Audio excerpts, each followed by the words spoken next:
এই যে এখন সবাই নায়িকা হয়ে যাচ্ছে, আর ওই আমলটা যখন আপনারা কষ্ট করে নায়িকা হতেন, কষ্ট লাগে না এই দুটো জিনিস ভাবলে?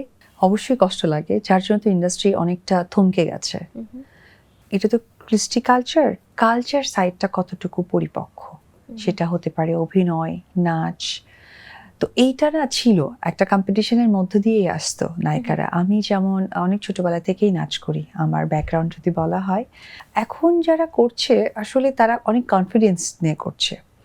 একটা কনফিডেন্স নিয়ে কাজ করা আর একটা কাজ শিখে করা, কিছুটা ফারাক আছে। নিশ্চয়ই। যার জন্যই আমার কাছে মনে হয় যে ইন্ডাস্ট্রিটা না আস্তে আস্তে আস্তে ঘুমিয়ে যাচ্ছে, কাজের সংখ্যা কমে যাচ্ছে, হলের সংখ্যা কমে যাচ্ছে, অথবা আমি যে কাজের জন্য উপযুক্ত নই সেই কাজে আমাকে বসিয়ে দেওয়া হচ্ছে।